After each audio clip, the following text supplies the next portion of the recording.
This is Jarrod Horak. This is my final look at the road to the 2023 Kentucky Oaks points races. I'm going to recap the final 4 points races in that series, the Ashland, the Gazelle, the Santa Anita Oaks, and the Beaumont in this video. And you can check out all of my Kentucky Oaks and Kentucky Derby recap videos on my YouTube channel. And then stay tuned these next couple weeks as we get closer to the Kentucky Derby and the Kentucky Oaks. I'm going to have a lot of Oaks and Derby related content on my YouTube channel, so keep checking that out. Now, if you're interested in my Kentucky Oaks analysis plus the stakes races for that day, Triple Crown Series full cards from Churchill Downs, Pimlico, and Belmont, and some other Triple Crown related products, you can find all that at the runawayhorse.com on my sales page. I have all of the products listed, and my pre-sale has begun now, so you can start purchasing those products if you're interested.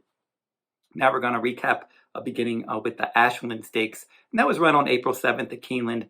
And that's typically a strong race on the road to the Kentucky Oaks, and maybe that'll be the case again this year. It's a grade 1 race, mile and a 16th, and we saw some pretty good fillies in here. A Wonder Wheel 2-year-old filly Champion was in this race, but she wasn't the favorite. Your favorite was Punch Bowl, a lightly raced filly for trainer Brad Cox, and on paper it looked like maybe Punch Bowl could get out there and control the pace. Some other good fillies in here, a Julia Shining for trainer Todd Pletcher, that Malathaat's sister, and she won the Gazelle Stakes last year, and she's still highly regarded. And Pride of the Nile coming in from the West Coast for trainer Doug O'Neill. So you had some decent fillies in here, and but the pace setter in here from the outside post, the longest shot on the board, Effortlessly Elegant, was able to get out there and set the pace. So Punch Bowl was not able to get to the front in here, but she ended up stalking the pace. And I think the pace was a little more on the moderate side. And then you saw Defining Purpose for trainer Kenny McPeak, a 20-1 long shot, a filly that I liked and picked on top in some Oaklawn Park races on the road to the Oaks earlier this year. Didn't pick her in this spot, unfortunately. She did run a quality race. She was able to stalk the pace. And then she opened up in the stretch, and she had a 1.5-length lead. Punch Bowl was grinding away, trying to get to her. But Defining Purpose was able to hold on and win this race by a 1/2 length. Now, Punch Bowl was able to finish second, a neck in front of Julia Shining. So those 3 were well clear of the rest. And Julia Shining really needed to finish second in here to get enough points to qualify for the Oaks. Now she's going to need some defections to get in. But Defining Purpose definitely has enough points. Punch Bowl does not. Julia Shining is not quite in the race yet. Maybe if a couple horses or 2 or 3 horses defect, maybe she'll be able to get in. But Defining Purpose with that tactical speed, she's won some stakes races. She was running against Wet Paint, one of the top fillies, if not the favorite for the Kentucky Oaks. And she certainly flattered the form of that horse. So Punch Bowl later in the year, I think she'll continue to get better. And I think Julia Shining as well, as she gets more distance and gets more experience. I think she's one for trainer Todd Pletcher that you have to look at later this year. Now, big disappointment was Wonder Wheel. She ended up running next to last in this race. Never really threatened. A bit surprised that she wasn't up closer to the pace. She was one that in Alcibiades at Keeneland last year, she wired the field, and she had the inside post that day. And she was just so versatile last year. She could stalk, she could close, she could go to the front. She hasn't won in 2 starts this year, and it looks like she was better as a 2-year-old, and she really hasn't developed to age 3. But she will run in the Kentucky Oaks, and we'll see. She'll probably be a price in there. So if you've been on the Wonder Wheel bandwagon, you're going to get a price on her in the Kentucky Oaks if you still like her. The next race I'll talk about is the Gazelle Stakes. That was at Aqueduct on April 8th. Wasn't a fast race. And in here, we had even a bigger upset than the 20-1 Defining Purpose in the Ashland. This time we had a $55 horse win this one.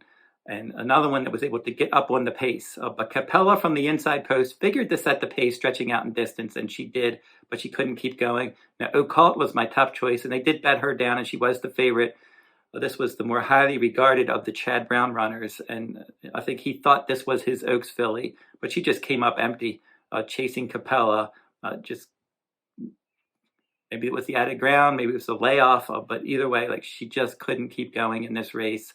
And Promiseher America was stalking the pace as a long shot, and she was able to win this race. She tracked the pace, she took the lead, and she fought hard to the end, and she won by a 1/2 length over Todd Pletcher trainee Gambling Girl, who was rallying late.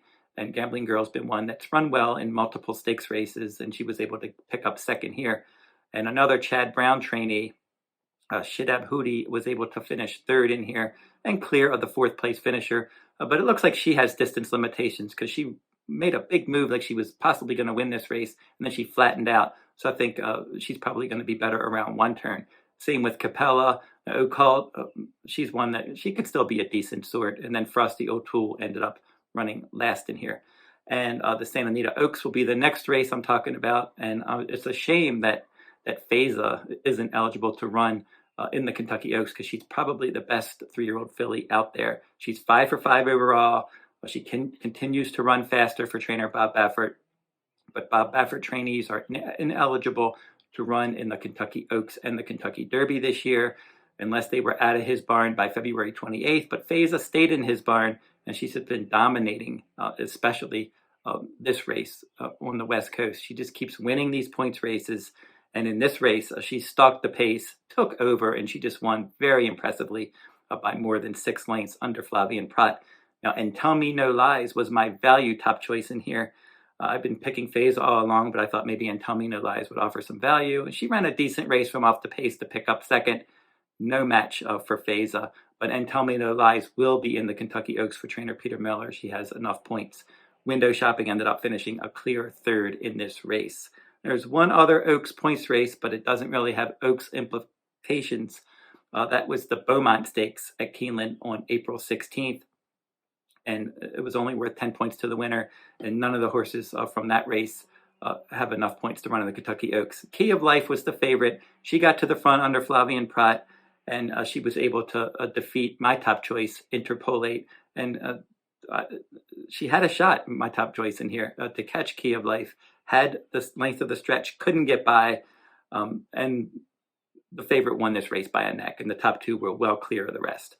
So I think they're both quality horses around one turn, and certainly ones to watch in shorter races this year. So that'll wrap up the look at all of the Kentucky Oaks points races. As I said, you can check out, I've recapped all of these in video formats. You can check out all of those recap videos and then for the Kentucky Derby as well. And I'll be back, and I'm going to recap my final look at the Kentucky Derby points races, and then I'm going to do some more Oaks and Derby related content on my YouTube channel this week. So keep checking out my YouTube channel, and until I see you next time, good luck at the races.